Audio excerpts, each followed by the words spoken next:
Neste vídeo, vamos voltar ao tema reatividade para falar mais sobre as funções observadoras.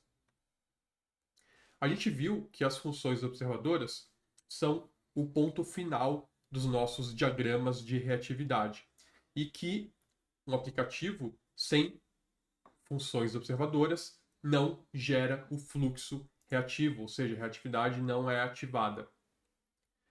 A gente viu também que as funções da família render são o tipo mais comum de funções observadoras. E, até o momento, é o único tipo que a gente aprendeu a criar.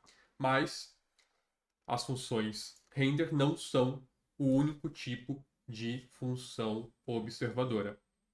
Muitas vezes vamos querer criar um fluxo reativo que no final não gera outputs, mas sim uma ação no back-end, como salvar dados num banco de dados, enviar e-mails, atualizar elementos da UI que não são outputs via alguma função do Shine ou JavaScript, etc. Para isso, a gente precisa criar funções observadoras para seguir a nossa regrinha aqui do diagrama de reatividade, e que todo fluxo reativo termina com uma função observadora, mas essas funções observadoras não são funções render. A gente vai fazer isso com as funções observe e observe event. Essas funções, elas funcionam de maneira análoga às funções reactive e event reactive, no sentido de que a função observe, assim como a função reactive, ela escuta todos os valores reativos e expressões reativas que estão dentro dela. E se algum desses valores muda, essa função aqui vai rodar o seu código de novo. Já a função observe event, assim como a função event reactive, ela vai escutar um único valor reativo que é determinado no primeiro parâmetro dessa função, e apenas quando esse valor reativo ou expressão reativa muda, ela vai rodar o código dentro dela.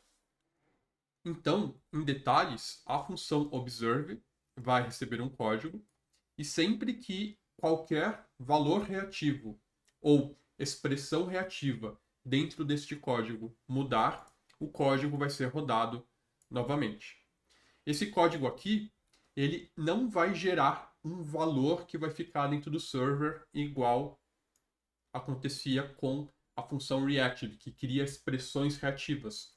Esse código aqui geralmente vai gerar um efeito colateral, que é mandar um e-mail, salvar dados no banco de dados, então coisas que acontecem dentro do servidor, ou atualizar informações na tela, mas que não são output, ou seja, não está fazendo o mesmo papel de uma função render. Um exemplo disso é a família de funções update, que atualizam inputs que a gente já criou na tela.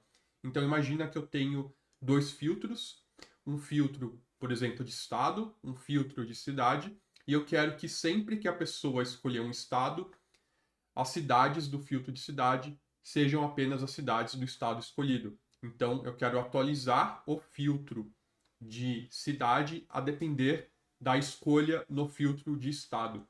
Eu posso fazer isso com a função update. Então, sempre que o estado mudar, eu vou atualizar apenas as escolhas, o argumento choices, por exemplo, do select input de cidades. Isso é feito combinando a função update, que atualiza esse input, com a função observe, que vai ficar observando o input de estado e vai rodar o código com o update sempre que esse estado mudar.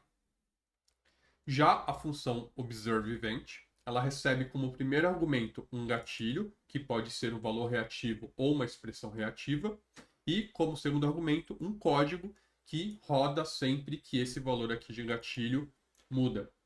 Então, assim como a função EventReactive, ela é muito boa para ser utilizada com action buttons dentro da UI. Então, você aperta um botão, uma ação vai acontecer dentro do servidor, que é representada por esse código aqui. Então, ao contrário da função event reactive, ela não está criando expressões reativas. No começo, pode ser confuso saber quando usar as funções reactive, event reactive, ou observe e observe event. Então, nos próximos vídeos, a gente vai fazer alguns exemplos com os usos mais comuns das funções observe e observe event.